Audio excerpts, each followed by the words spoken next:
Ono boy daga. Ambe, ama ni na-ekwu. Igbo ndị ọma, ndewonu. Anyị abịala n'abalị nke ise nke mkparịta ụka anyị na-enwe kamgbe izu a, nke gbadoro ụkwụ na nkwanye ugwu a na-akwanyere ụmụ nwanyị maọbụ nke kwesịrị ịkwanyere ụmụ nwanyị maka mbọ ha na ọlụ ha na ihe niile ha na-eme ịkwalite asụsụ na omenala anyị bụ Igbo. Aha m bụ Ima Asonye, nwanne unu nwoke onye na-ahazi ọrụ ichekwa asụsụ na omenala Igbo na Omenka app. I greet you. All of you that have been supporting the work we're doing.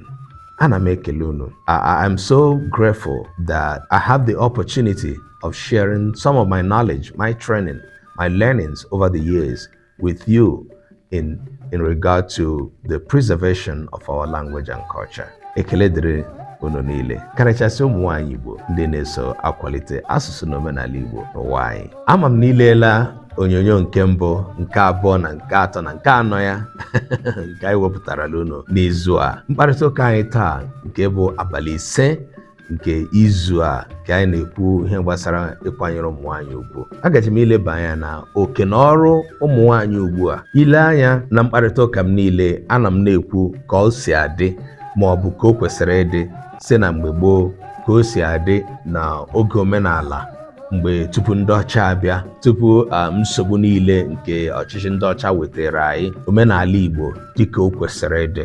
The Igbo culture, how it was from the beginning, how it was handed down to us all. When I even mean to us all, I'm even talking about including our forefathers, great-grandfathers who lived here in pre-colonial times. Some of you, what I'm saying might sound a little bit uncommon to you because we are in this era. What I'm saying might sound a little bit far distant to some of you that have heard me or watched my video throughout this series. But I want to bring it home. I want to really bring it home today as we are on the 5th day of our conversation about the power, the hidden power of women in the preservation of Igbo language and culture. So let's look at the modern Igbo woman and their roles in the preservation of Igbo language and culture. Nkembo, I got you. Kedu onye wu this modern Igbo woman? Who is this modern Igbo woman? In our concept, I mean, it could mean a variety of stuff according to the different contexts that want to look at it. But I mean, my context is just a simple one. The modern Igbo woman is that woman that lives today, whether mono na village I na arụ ugbo, mono na township ebe ọkụ na-enwu n'elu, na-aga ọrụ ọfịs, ma ọ nọkwanụ na ala bekee na ofesi n'obodo oyibo, dịka anyị hụrụ ọtụtụ ezinụlọ ndị Igbo nọgasị ebe niile dị iche iche, including my own family. It doesn't matter where this Igbo woman is, but so long as they are alive today, they can be categorized or classified as a modern Igbo woman, okay? It doesn't matter whether they use Wi-Fi, internet, AI, or what have you, or not, or they still use their hoes, and they still tie a wrapper and they still go to represent the women as umundum or umuada. And if they still observe all of those things, they are still modern Igbo women because they are alive today. Now, in looking at the modern Igbo woman, you can now begin to classify the different modern Igbo women according to the geographical environment they are at a particular point in time, and also according to possibly their level of education and what they do. Ọtụtụ n'ime niile m kwuru wụ ihe ka na-eme n'obodo anyị, n'ime ime obodo anyị, n'ebe anyị si, otu ụmụ nwaanyị si eme ihe, si akpa agwa, ihe ụmụ nwaanyị ka na-eme n'ime obodo ndị ahụ ebe anyị si pụta, ebe anyị tọrọ. Ọtụtụ ihe niile m na-ekwu maka ya kemgbe anyị bidoro abụghị naanị ihe na-eme tupu ndị ọcha abịa, dịka m rụtụrụ aka na mbido mkparịta ụka nke ugbu a. Dịka ị na-ele ya anya, i wee hụ na ndị nne anyị ha ma ọ bụ ụmụ agbọghọ ndị na-eto eto, ndị ka nọ n'ime obodo anyị ebe anyị si pụta, they find these things more relating than some women or many women who now are living their lives, raising their children in the city and overseas. The reason is because n'obodo anyị niile ebe anyị si pụta, n'ime ime obodo anyị, ụfọdụ n'ime omenala ndị anyị na-eme ka bụ ihe ndị hiri odo, ka bụ ihe ndị a na-eme. Ụmụ nwaanyị ka na-ezukọ nwee ọgbakọ ụmụ nwaanyị. Ụmụ nwaanyị ka na-eji egwu ụmụ nwaanyị gaa kute nwa amụrụ n'ụlọ ọgwụ. Mgbe anyị na-eto, we used to see, I talked about childbirth during the first day of my video. I forgot to touch the aspect where after the childbirth at the health center or the clinic, the women will gather, ha kụrụ egwu or ha agawa ebe a mụrụ nwa. Most of them na-eji ụkwụ aga. Ha garuo ụbọchị a ha ga-discharge nne nwa na nwa ya, ha eburu powder nwa ahụ na nne ya, ha jikere, ha kụrụzie egwu, gụrụzie egwu, jiri igbugbo, ihe anyị na-akpọ igbugbo maọbụ ogene. Igbugbo dịtụ iche na ogene, mana ha abụọ wụ otu nwanne ahụ. Akara na moi moi bụ otu nwanne. Ha kụrụzie egwu si ebe ahụ na-alọta. Agaghị m echeta ọtụtụ egwu ndị anyị na-anụ mgbe ahụ. Ụfọdụ mgbe anyị na-alọta skuul, anyị wee hụ ha n'etiti ehihie, ha na-alọta na-agụ egwu, na-akụ igbugbo kpom kpom, ọmụmaala nwe ya ye, ọmụmaala nwe ya ye, ọmụmaala nwe ya ye.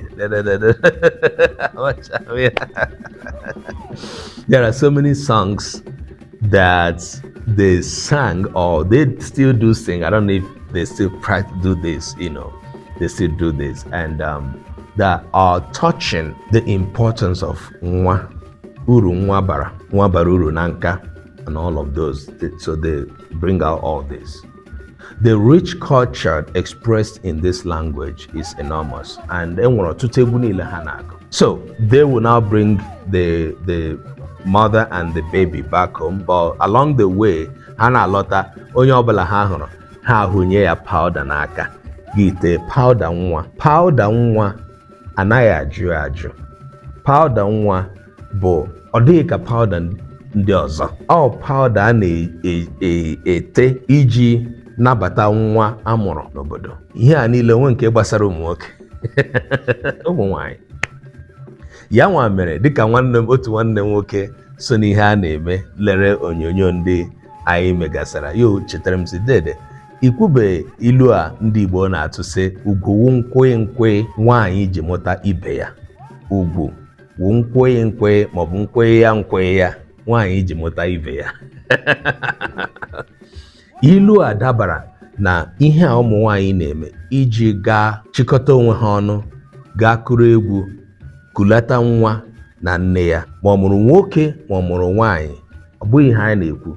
So long as it's a baby, so long as it's a child, there is honor to the woman that gave birth, and there is honor to the baby that is being accepted into the community as part of the community. Ka a na-akwanyere nwaanyị mụrụ nwa ugwu, ka a na-akwanyere nwa amụrụ amụ ugwu, by receiving both of them. Say, unu agbaliala, ọ gbaliala. Na my dialect, na mmadụ mụmara nwa ya, na ọ mụziri nwa, ihe ọ pụtara na ọ mụọla nwa ya n'udo, nwa ahụ ga-ehiri, na ọ ga-anọrọ, nwa amụrụ ga-ehiri. Look at these languages, look at these expressions that we use in talking about childbirth when we introduce a new person into our society. Now, let me not go too far back into that, because what we're looking at today is the modern woman.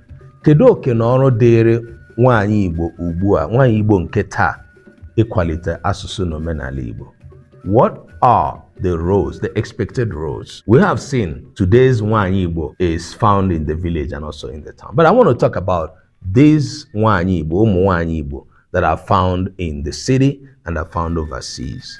This is where we have a problem. Ọtụtụ n'ime unu ga-ekwenyere m na otu n'ime ihe anyị na-alụ ọgụ ya taa bụ ụmụazị anyị na-aza asụ Igbo. Ụmụazị amụrụ na mba amaghịzi omenala Igbo. Ọtụtụ n'ime ha amaghịde aha ha in the very first place. And when we look at this, you find men like me, younger, older, and all of that, wearing a red cap like me, wearing all the beads, bigger and smaller like me than my own, wearing ishiago. Where are they marching to? To the community place, ebe a na-aga ime, either meeting ụmụnna maọbụ meeting ndị obodo. One of the things we have found is that some of these meetings, ụmụ nwaanyị na-eso ya, but most of the times ụmụazị ha anaghị eso ya. You see men who are living their lives like me, one thing they are known for that makes them Igbo is by the attire, by the dressing. And they are busy going to their works, doing their businesses, making their money. The concern is to make sure they provide for the family, make sure that the children are grown and raised to the point that have gone to the university. Oh, Mwama Bayele University. Mwama graduate to go and all that. While you do see that man who is coming in full chest, who is coming with his full cultural regalia to show that I am Igbo, just like I just came from a school. I went to speak to the students, and the video is going to be available also very soon. One of the things I do here is to speak to communities. I am a public speaker. And each time and every time I go to speak, I come with my full regalia. Because Eba, Mama Ikemer, Nwamadago Nwammo. Mama Ikemer, Akunyeginandana Mindao.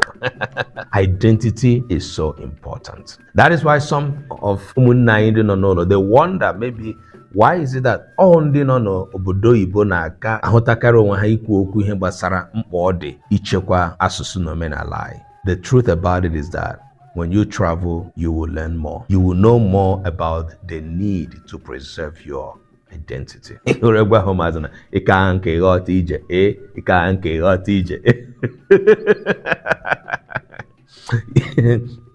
may travel, you got DJ.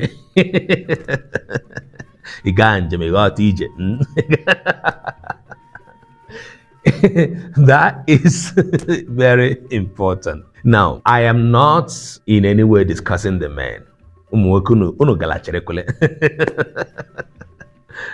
People should just go and sit down there. But I know why I pointed out that. You see that man who presented himself that way very often. Go back home. But go back home. As soon as they get home and want to speak to their children, English. Now, the reason is because the child or the children are growing up not knowing their language. Why? The woman failed to do their job. The woman did not do her duty of raising the child in the way, in the cultural knowledge that the child should be raised. This same woman is happily reading the Bible, is happily talking about Moses and her mother. This same woman, without any thought of it, will happily share with her children how Moses' mother was telling Moses, you know, you can Hebrew, you can Egypt. And then finally, Moses grew up knowing, realizing that he was a Hebrew child. He was a Hebrew man. And he defended a Hebrew person when there was an altercation between the Hebrew person and the Egyptian person. This same woman. Sometimes I really wonder how we go to church and read the Bible and think that everything about that ends in that building. Think that everything about church is heavenly and churchy. It does not apply to our daily lives. It is a misnomer. So the modern woman is that woman that has a job in the office. Is that woman, the modern Igbo woman, is that woman that is educated, has a title, lives as the husband lives to go fetch money. Either it's a teacher, a health practitioner, a politician, or what have you, even ministers in the church. Is that woman now who sees herself speaking English every day of her life more than they speak Igbo? But that woman that is modern fails to fulfill her primary traditional responsibility of raising that child in the cultural knowledge they should acquire. Today, being the 5th day of our conversation, it is very important to me to introduce to us the modern Igbo woman and their role in the preservation of Igbo language and culture. And I'm going to end this video here, and I'm going to continue with this topic in my next video. Aga m ahụ unu n'ụbọchị echi. Igbo, ya dịrị anyị na mma. Chukwu gọzie unu.